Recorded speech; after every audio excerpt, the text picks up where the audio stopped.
তো ফ্রেন্ডস, তোমরা সকালবেলা, ঠিক আছে, সকাল থেকে তোমাদের একটা রাতের আমি ভালো একটা ডায়েট প্ল্যান বলে দিচ্ছি। তো তোমরা কাজ করবে, আজকে থেকে তোমরা রুটিনটা ফলো করবে, ঠিক আছে। তো আজকে রাত্রে তোমরা বাজার থেকে ছোলা নিয়ে আসবে, ঠিক আছে, দেশি ছোলা। সেই ছোলাটাকে তোমরা রাত্রেবেলা ভিজিয়ে রাখবে, আর তার সাথে অ্যাড করবে ছোলার মধ্যেই তুমি 4-5টে কাঠবাদাম দিতে পারো, আর ওর মধ্যে 10 থেকে 12টা কাজু বাদাম দিতে পারো, ঠিক আছে। সরি, কাজু বাদাম না, কিশমিশ দিতে পারো। কাজু বাদাম সকালে খাবে, ঠিক আছে। কাজু বাদাম ভিজিয়ে রাখার কোনো দরকার নেই, কিশমিশটা ভিজিয়ে রাখবে। তাহলে কি কি ভিজিয়ে রাখবে? একে হচ্ছে তোমার ছোলা, তারপরে হচ্ছে ওটার সাথে হচ্ছে তোমার কিশমিশ, ঠিক আছে। আর এমনি যে বাদামটা পাওয়া যায় না, এমনি একটা বাদাম পাওয়া যাবে, ওই বাদামটাও দিতে পারো, আর বা তুমি কাঠবাদামও দিতে পারো। এটা ভিজিয়ে রাখবে, বাস সকালবেলা ঘুম থেকে উঠবে ফ্রেশ হয়ে খালি পেটে তুমি ছোলা, কাঠবাদাম, কিশমিশ এগুলো খাবে, আর তার সাথে 1 গ্লাস জল খাবে, ঠিক আছে। এবার তুমি যদি চাও তারপরে তুমি তোমার ওয়ার্কআউট শুরু করতে পারো, ঠিক আছে।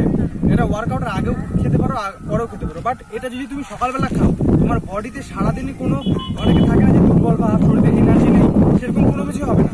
তোমার অল টাইম বডি ফিট থাকবে, ঠিক আছে। বডিতে একটা আলাদাই জোশ থাকবে। তো তুমি এটা খাওয়ার পরও এক্সারসাইজ শুরু করতে পারো। তো তুমি এক্সারসাইজ করা, এবার এক্সারসাইজ তোমার উপর ডিপেন্ড করবে তুমি কি কি এক্সারসাইজ করবে। আর একটা কথা মনে রাখবে, আমাদের বডিতে অনেকগুলো পার্ট থাকে, ঠিক আছে। তো প্রত্যেকটা পার্টকে যেন সপ্তাহে 2 দিন করে হিট করতে হবে। আই মিন 6 দিনে আমাদেরকে যতগুলো বডির মধ্যে পার্ট আছে, তুমি 2 দিন হিট করতে হবে। এবার এক্সারসাইজ তোমার উপর ডিপেন্ড করবে। আমি এক্সারসাইজের উপরে আরও রিলেটেড ভিডিও বানিয়ে দেবো।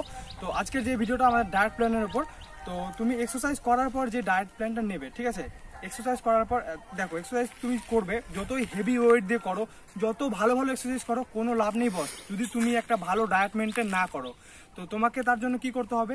একে তো সুগার খাওয়া কমাতে হবে, ঠিক আছে। তুমি সুগারের জায়গায়, মানে চিনির জায়গায় তুমি গুড় অ্যাড করতে পারো। তো প্রথমে তো তুমি এক্সারসাইজ করার পর যেটা খাবে সেটা হচ্ছে 4টে ডিম, ঠিক আছে, 3 থেকে 4টে ডিম। আর তোমার হচ্ছে মানিক কলা, বাজারে অ্যাভেলেবেল পেয়ে যাবা তুমি। মানিক কলা নিয়ে আসতে হবে তোমাকে, মানিক কলা খাবে। 3-4টে ডিম হলো, মানিক কলা হলো, তার সাথে কাঠবাদাম, কাজু বাদাম এগুলো অ্যাড করতে পারো, ঠিক আছে। আর ব্রেড যেটা থাকে, ব্রেড খেতে পারো ওর সাথে। তারপরেও যেটা খাবে তুমি সেটা হচ্ছে একটা, তোমাকে জুসের কথা বলছি, যেটা তুমি করতে হবে, তোমাকে কি করতে হবে, যার জন্য তোমাকে দুধ নিতে হবে, ঠিক আছে। 1 গ্লাস দুধ নেবে, 1 গ্লাস দুধে 100 গ্রাম ছোলা, যে ছোলাটা হচ্ছে তোমাকে বলে হচ্ছে বাজারে এমনি পেয়ে যাবে। ওই ছোলাটাকে তুমি নিয়ে এসে, ভেজানো না কিন্তু, ছোলাটাকে নিয়ে এসে দেখবে প্যাকেটেই পাওয়া যায় ছোলাগুলো। তো ওই ছোলাগুলো নিয়ে এসে তোমাকে মিক্সার গ্রাইন্ডারে পেস্ট করতে হবে, ঠিক আছে, একদম ছাতু করে নিতে হবে।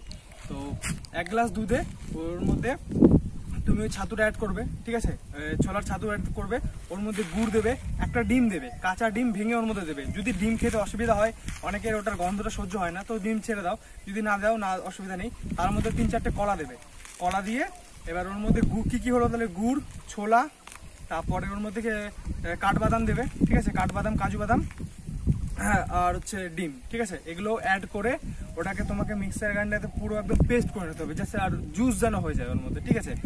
ওটা হয়ে যাওয়ার পর এই জিনিসটা যদি তুমি কন্টিনিউ, বেশি না বস, 1 মাস এই রুটিনটা যদি ফলো করো, 1 মাসের মধ্যে তোমার বডি ফিটনেসই চেঞ্জ হয়ে যাবে। তোমার বডি ফিটনেস চেঞ্জ হয়ে যাবে বস, যদি তোমার অন্য প্রোটিন কোনো নেওয়ার দরকার নেই। এবার তুমি যদি মনে করো যে তুমি আলাদা সাপ্লিমেন্ট নেবে, সেটা তোমার উপরে নির্ভর করবে। বাট বাড়িতে থেকেও আমি যে ন্যাচারাল খাবারগুলো বললাম, এগুলো খাবার খেয়েও তুমি একটা ভালো বডি ফিটনেস তৈরি করতে পারো। হ্যাঁ, তো যারা বলছিল যে তোমার ফিটনেসটা বলো, তো আমি মানে আমার ডায়েট রুটিন যেটা বললাম, আমিও সকালবেলা সেম এগুলোই খাই, ঠিক আছে। আর এক্সারসাইজ করার পর ডিম, কলা, ছোলা ইত্যাদি, আর যেই তোমাদেরকে প্রোটিন শেকটা বললাম, ঠিক আছে, এই প্রোটিন শেকটা আমিও ইউজ করি। আর এগুলো ইউজ করি, তোমরা বডি কন্ডিশনটা দেখতেই পাচ্ছ, এরকম একটা ফিজিক্যাল তৈরি হয়েছে আমার। তো এরকম ফিজিক্সের জন্য বেশি কিছু করতে হবে না, এক্সারসাইজ আর আমার দেওয়া কিছু টিপস। তো এইভাবেই সাপোর্ট করবে আমাকে, ঠিক আছে। আর যেগুলো টিপস আমি তোমাদেরকে দিচ্ছি, এই টিপসগুলো তোমরা দেখো, ঠিক আছে, টিপসগুলো তোমরা বাড়িতে ট্রাই করো, তোমরাও একটা ন্যাচারাল ভালো বডি বানাতে পারবে। তো আরেকটা কথা তোমাদের সাথে যেটা বলতেও মানে আমার একটু লজ্জা লাগছে, তো যাই হোক, তোমাদের কাছে কোনো লজ্জা করে লাভ নেই। তো ফ্রেন্ডস, আরেকটা জিনিস দেখো, তো তোমরা রাতে যখন ঘুমাও, ঠিক আছে, তো অনেকে রাতে বেলাও যাই হোক একটা লাইফে বদ অভ্যাস থাকে, ঠিক আছে। তো এখনকার জেনারেশনে কম বেশি সব ছেলেদের মধ্যে এই জিনিসটা থাকে, যেটা হচ্ছে তোমার মাস্টারবেশন বা হস্তমৈথুন। তো তোমাদের মধ্যে কারো যদি এরকম কোনো প্রবলেম থেকে থাকে, ঠিক আছে, তো এই জিনিসটাকে বস একটু কমিয়ে দাও। আমি এটা বলার কারণ হচ্ছে দুইটা। একে তো তুমি যতই এক্সারসাইজ করো, যতই তুমি বডি মানে হেভি ওয়েট নাও, ভালো প্রোটিন খাও, তুমি যবে মানে এগুলো না ছাড়বে যতদিন, ঠিক আছে, ততদিন তোমার বডিতে কোনো প্রোটিন লাগবে না ভাই, কোনো প্রোটিন লাগবে না। তো তোমার কোনো এক্সারসাইজ করে লাভ নেই, প্রোটিন নিয়েও কোনো লাভ নেই। তুমি এগুলো যদি ছেড়ে দিতে পারো, হ্যাঁ তাহলেই থাকবে। কথাকে খারাপভাবে নিও না বস, ঠিক আছে। আর যারা মনে করো যে রাতে কম ঘুমাও, 3 ঘন্টা 4 ঘন্টা 5 ঘন্টা ঘুমাও, তো তাদের উপলক্ষে বলছি, তো তোমরা একটা মানুষের হাইয়েস্টলি 8 থেকে 9 ঘন্টা কমসে কম দিনে 24 ঘন্টার মধ্যে ঘুমাতে হবে। বডিটাকে একটু রেস্ট দাও, তাহলে দেখবে তোমার বডি ভালো গ্রো হবে, বডি ভালো পাম্প হবে, আর একটা ভালো ফিটনেস তুমি তৈরি করতে পারবে। তো এই টিপসগুলোই তোমাদের সাথে আজকে শেয়ার করলাম। তো এইভাবেই তোমার ভাইটিকে সাপোর্ট করবে, চ্যানেলটাকে সাবস্ক্রাইব করে দাও, আর ভিডিওগুলোকে শেয়ার করো, পাশে থাকো এইভাবে। আমি তোমাদের পাশে আছি বস, টেনশন কোনো করার দরকার নেই। আরও ফিটনেস অনেক টিপস নিয়ে আসবো। টাটা, বাই বাই, দেখা হচ্ছে নেক্সট ভিডিওতে।